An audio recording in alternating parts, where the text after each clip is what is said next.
In this particular recipe, we will have candelilla wax, cannabrua wax, castor oil, safflower oil, fractionated coconut oil, and mango butter. We also will be using my Suzy Q Isomax. And one of the things that makes this formulation matte intense is the kaolin clay. And we're actually going to add this to the cool down phase. So this will go in with the pigment. All these ingredients, the candelilla wax, the cannabrua wax, the castor oil, the sapphire oil, the sweet almond oil, and the mango butter, they will be melted down in a double boiler.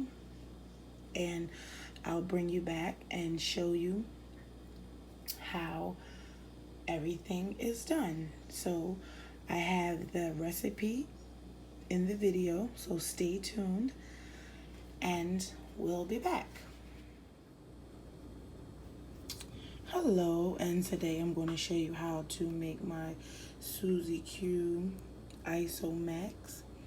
And this is for a really intense matte. I'm going to give you the entire recipe, but first I want to talk about one of the main two ingredients that help you get the really ultra matte results, and this is isododecane and flake resin. And to use the flake resin, it has to be dissolved in a solvent. So we're going to use our isododecane for our solvent, and you just simply pour the flake resin in the isododecane, and we're going to stir it, and you'll be able to see it dissolve. And you just want to sit it there until it dissolves. It might dissolve. It really dissolves quickly within 15-20 minutes, but you might have to let it dissolve overnight. And you just want to let it sit until the flake resin is absolutely dissolved completely into the isododecane, and then it's ready to work with. So here I have a mixture already, and as you guys know, I will give you a recipe. And so, thank you. Now we have let all the oils and wax melt down. We will be letting this cool off and solidify, and we'll bring you back. Once everything is melted down, and as you can see, I've melted it down in a 250 milliliter glass beaker, and mainly because they're heat safe, so you don't have to worry about cracking your glassware. But if you have something else that's heat safe, like a Pyrex measuring bowl or something you can use in your double boiler, that is great too. So once you let it cool down, it should solidify. It should look like this, and then you know it's ready. And so stay tuned. I'm going to take you through the next part of the process. So when I'm getting my base ready, I use this hand mixer, and it's really convenient because it fits right in my beaker, and it gets the base exactly where it needs to be, and it helps with dispersing the pigment and the kaolin clay in the base. So I'm going to show you how that's done, and I will link below where I purchased this at on Amazon. Before I hand mix the base, I break it up a little just to make sure I get everything blended really well. And if you read my instructions, I always say mix base before adding pigment to rid of lumps and bumps. And it's really soft, as you can see.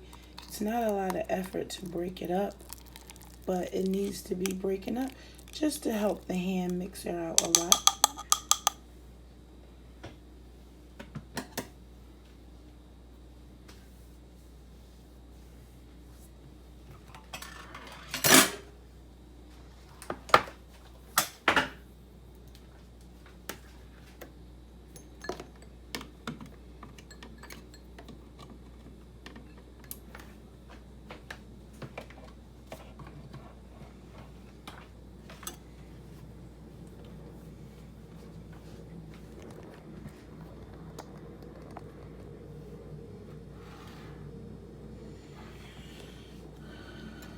Okay, now I'm gonna stick my hand mixer in there, move it around just to loosen it up just a little bit, and give it a nice mix.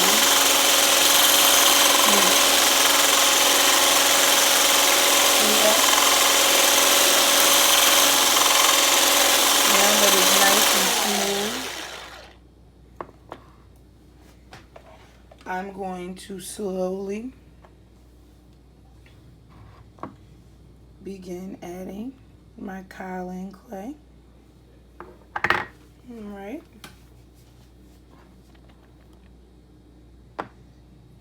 And I'll bring you back when it's all the way incorporated.